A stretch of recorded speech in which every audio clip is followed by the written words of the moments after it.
gods and spirits. Among them was a terrifying creature named Rannamaari, a sea demon whose beauty was as beguiling as it was dangerous.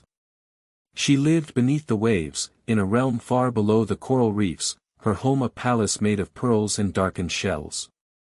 Her heart, however, was as cold and ruthless as the deep ocean she inhabited. Rannamaari had the ability to take any shape she wished. She often appeared as a beautiful maiden, with long, flowing black hair that seemed to blend with the depths of the sea, and eyes that shimmered like the brightest stars in the night sky. But her beauty hid a dark secret. She was a shapeshifter, a demon who preyed on sailors and fishermen, luring them to their doom with her enchanting songs. Legend has it that the islanders of the Maldives once lived in peace, and the sea was their friend. They could navigate the waters with ease, and the fish were abundant. However, when the moon was full and the night sky clear, Rannamaari would rise from the depths, her voice singing in the winds, drawing the unwary to the shore. Those who heard her song would find themselves compelled to venture into the ocean, where she would pull them under the water, never to be seen again. As her reputation spread, the people of the islands began to fear the full moon. They would light torches on the shore, chanting prayers to the sea gods, hoping to protect themselves from the sea demon's call. But nothing could stop Rannamaari, for she was both beautiful and deadly, and her desire for souls was insatiable. One day, a brave young fisherman named Ibrahim decided that enough was enough.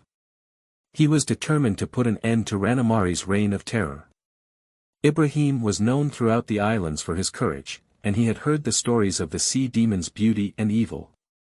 Yet, he did not fear her, he sought only justice for those lost to the deep. Ibrahim traveled to a distant island, where an elder named Amina lived.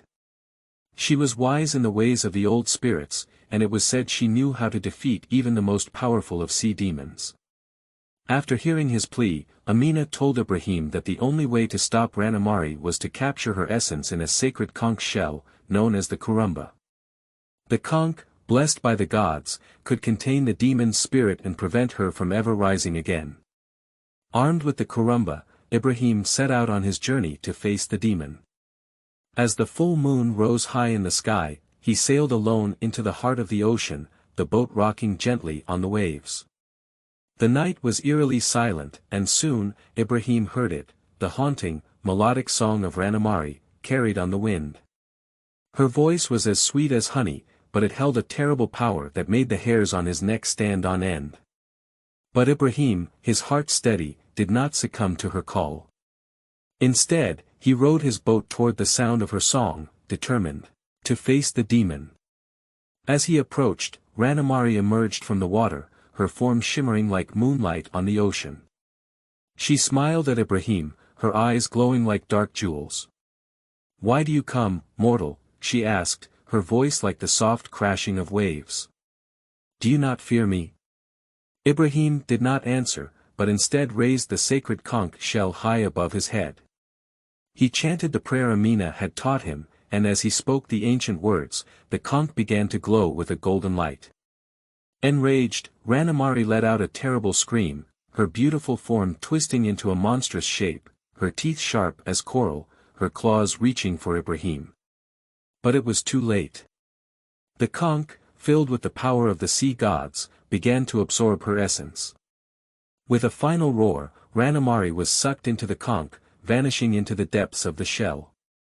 From that day on, the islands were safe. The sea was no longer a place of fear, and the people could sail freely once more. Ibrahim returned as a hero, the kurumba conch held high in his hands. He placed it in the heart of the island, where it remained, its golden light a reminder of the brave fisherman who saved the Maldives from the sea demon. To this day, it is said that the kurumba still holds Rannamaari's spirit, trapped in an eternal slumber.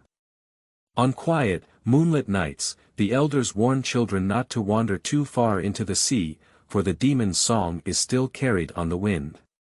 Though the sea may seem calm, the legend of Rannamaari lives on, a reminder of the eternal battle between light and darkness, beauty and danger, in the heart of the Maldives.